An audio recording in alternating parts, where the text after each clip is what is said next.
चेंबूरमध्ये आंदोलन, विद्यार्थी ताब्यात, सुटकेसाठी आदित्य ठाकरे, अमित ठाकरे आक्रमक। चेंबूरमधील आंबेडकर गार्डन समोर केंद्रीय शिक्षण मंत्री धर्मेंद्र प्रधान आणि पंतप्रधान नरेंद्र मोदी यांच्या विरोधात विद्यार्थ्यांनी जोरदार आंदोलन केलं। या आंदोलक विद्यार्थी आणि पोलिसांमध्ये बाचाबाची झाल्याची घटना घडली। परिस्थिती नियंत्रणात आणण्यासाठी पोलिसांनी काही विद्यार्थ्यांना ताब्यात घेतलं। ताब्यात घेतलेल्या विद्यार्थ्यांची भेट घेण्यासाठी शिवसेना उबाटा नेते आदित्य ठाकरे आणि मनसे नेते अमित ठाकरे यांनी चेंबूर पोलीस ठाण्याला भेट दिली आहे। त्यांनी विद्यार्थ्यांची विचारपूस केली आणि त्यांच्या सुटकेसाठी पोलिसांशी चर्चा केली। त्यानंतर ताब्यात घेतलेल्या विद्यार्थ्यांची सुटका करण्यात आली। दरम्यान ताब्यातील विद्यार्थ्यांच्या सुटकेच्या मागणीसाठी मोठ्या संख्येने विद्यार्थी चेंबूर पोलीस ठाण्यासमोर जमलेत आणि त्यांनी जोरदार घोषणाबाजी करत आंदोलन देखील केलंय। सोडलेलं आहे आणि तर हातात संविधान पकडले सकाळपासून हा असाच आहे। अनेक ठिकाणी आरसीएफ पोलीस स्टेशनला देखील आता मला निरोप आला की तिथे सोडलेलं आहे। या सगळ्या मुलांना सोडलेलं, ही तरुण मुलं आहेत, कॉलेजमधली मुलं आहेत आणि कशाची भीती नाही आहे ना। पण काहींना सोमवारी बोलवलेलं आहे, आधार कार्ड घेतलेलं आहे। काहींना सोमवारी बोलवलेलं आहे, आधार कार्ड घेतलेले आहे। नक्कीच जे देशद्रोही सरकार भाजपचं आमच्या राज्यात बसलेलं आहे किंवा देशात बसलेलं आहे, जे देशासाठी तरुण रस्त्यावर येतात त्यांना अतिरेकी ठरवलं जात आहे। आणि हेच पुन्हा एकदा सांगतो, जेवढी दडपशाही तुमची वाढत जाईल, जेवढं तुमची पावलं सरकारकडून हिंसक होतील, तेवढं आंदोलन चिघळेल। तुम्हाला जर आम्हाला व्यक्त होऊन द्यायचं असेल शांततापूर्व तर तसंच होऊ द्या। काल पण आपण पाहिलं असेल, काल मला वाटतं अमित तुमच्याच घराखाली तिथे आपल्या शिवतीर्थावर जे आंदोलक बसले होते तिथे देखील पोलिसांनी येण्याचा प्रयत्न केला। स्वतः अमित होता, शर्मिला काकी होती, सगळे उतरून त्यांच्या सोबत उभे राहिले आणि असंच ठिकठिकाणी आम्ही करत राहू। आत्ता माझ्यासोबत अनिल परबजी, बाळा नांदगावकरजी, इथे प्रमोद शिंदेजी वगैरे सगळेच होते, फहाद आहे NCPचा, हे सगळे आम्ही ह्या तरुणींसाठी उतरलेलो आहोत।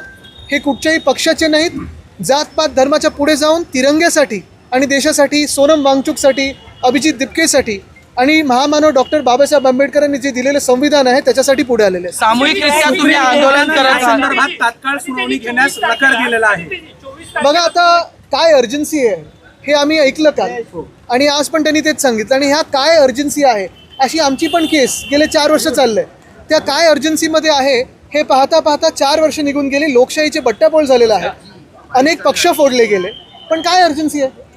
पण एक चांगले मी आभार मानतो, कॉक्रोचेस सगळे आता रस्त्यावर आले। 24 तारखेला तुम्ही कॉल दिलेला आहे, तो काय कॉल आहे आणि शिवाजी पार्क साधी गोष्ट आहे, काल आपण पाहिलं असेल जंतर मंतरला आणि जंतर मंतर करून देशाच्या संसद भवनाकडे अनेक लोक, देशाच्या प्रत्येक कोपऱ्यातून जे लोक गेलेत, मग प्रत्येक वयोगटातले आहेत, प्रत्येक सामाजिक स्तरातले आहेत, ही जात होती एकच मागणी घेऊन की धर्मेंद्र प्रधान यांनी राजीनामा द्यावा। त्यांच्यावर टियर गॅस सोडला गेला, लाठीचार्ज झाला, पेलेट गन वापरले, टेझर गन जे शॉक देतात। मला वाटत नाही जगात कुठच्याही डेमोक्रेसीमध्ये, कुठच्याही लोकतंत्रात असं दिलं जातं, हे आपण पाहिलं। आणि त्याच्या विरोधात 24 जुलैला म्हणजे परवा दुपारी 4 वाजल्यापासून आम्ही तिथे सगळे एकत्र येणार आहोत शिवतीर्थावर। मासाहेब मीनाताई ठाकरे माझ्या आजी त्यांच्या पुतळ्याच्या तिथे, आणि फक्त एकच, सगळे राजकीय पक्ष कुठचेही झेंडा न घेता हातात सगळे राजकीय पक्ष एकत्र येणार आहेत आणि राष्ट्रगीत गाणार आहेत, तिरंगा घेऊन येणार आहेत। थांबवायचं त्यांनी थांबवा। इंडिया आघाडीचे नेते सगळेच आंदोलन करताना पाहायला मिळतात। काल शरद पवार, सुप्रिया सुळे, उद्धव ठाकरे या सगळ्यांनी आंदोलन केलं, पण आज शरद पवार आणि सुप्रिया सुळे यांनी पंतप्रधान नरेंद्र, मी तिथे आत नव्हतो, मला त्यांची काय चर्चा झाली माहित नाही, पण काल आपण पाहिलं असेल उद्धव साहेब स्वतः जंतर मंतरला गेले, अभिजित दिपकेंना भेटले। त्याच्या आधी आमचे खासदार सोनम वांगचुकजींची भेट घेण्याचे प्रयत्न केले, पण ते भेटू दिलं नाही। मला वाटतं अमित आपण देखील मला वाटतं 2-3 दिवसापूर्वी जाऊन अभिजितला भेटून आलेला आहात। एकंदर संपूर्ण देश आणि देश के जग हे आता पाहत आहे, देशात, आपल्या देशात तरुणाईला कसं चिरडलं जातं।